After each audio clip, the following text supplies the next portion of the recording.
كل يوم بتصحى بنفس النية هابدأ النهاردة هاعمل اللي أجلته وهاغيّر، بس فجأة تلاقي الساعة بقت 21:00 وأنت لسه ما عملتش حاجة، فتقفل على نفسك وتقول أنا فاشل، ما ليش لازمة. بس الحقيقة المشكلة مش فيك، المشكلة في عقل بيخدعك وأنت مش واخد بالك. العلم بيقول إن تأجيل procrastination مش مجرد عادة سيئة، ده آلية دفاعية اسمها تجنب الألم النفسي. يعني إيه؟ يعني دماغك لما يشوف مهمة صعبة أو تقيلة أو مش مضمونة بيربطها بالتوتر، بالخوف، بالملل، فيقوم يهرب يشغلك بحاجة تانية أسهل بس مش مفيدة. فيديوهات ملهاش لازمة، أكل، محادثات فاضية، حتى تنظيف المكتب فجأة، كل ده علشان ما تواجهش التوتر. كل مرة بتأجل أنت بتدي لعقلك رسالة أنا مش قادر أعملها، ولما تكرر ده 10 مرات عقلك بيصدق الرسالة. والمصيبة إن الثقة في نفسك بتنهار والمهام بتتراكم، فبتدخل دوامة، ضغط، تأجيل، ذنب، فقدان طاقة، ضغط أكبر.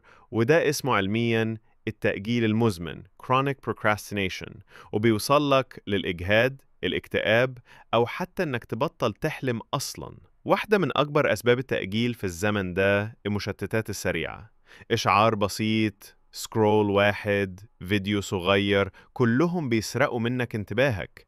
والانتباه تركيزك، مستقبلك. الدماغ البشري مش متصمم يتشتت كل 10 ثواني، فلما يعيش كده طول اليوم بيبدأ يهرب من أي حاجة محتاجة تركيز حتى لو بسيطة. واحد، عد من 5 ل1 وابدأ.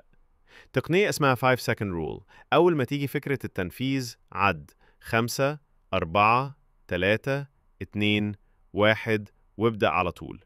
ده بيكسر التردد. 2، اكتب المهمة بشكل بسيط جدا، بدل اذاكر مادة كاملة اكتب هقرأ أول فقرة بس.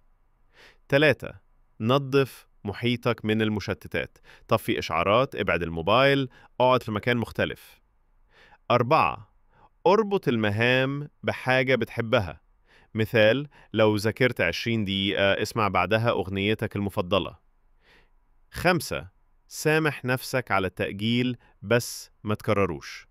الجلد الذاتي بيخلي التأجيل أسوأ، فبدل ما تكره نفسك افهمها وساعدها. انت مش كسلان، انت مش ضعيف، انت بس بتواجه دماغ مصممة بتحميك، بس أحيانا بتحميك غلط. النهاردة ابدأ بخطوة واحدة، خطوة واحدة ممكن تغير كل اتجاهك. مش لازم تقلب حياتك في يوم، بس لازم تبدأ. الوقت مش ضدك، انت بس محتاج تكون مع نفسك مش ضدها.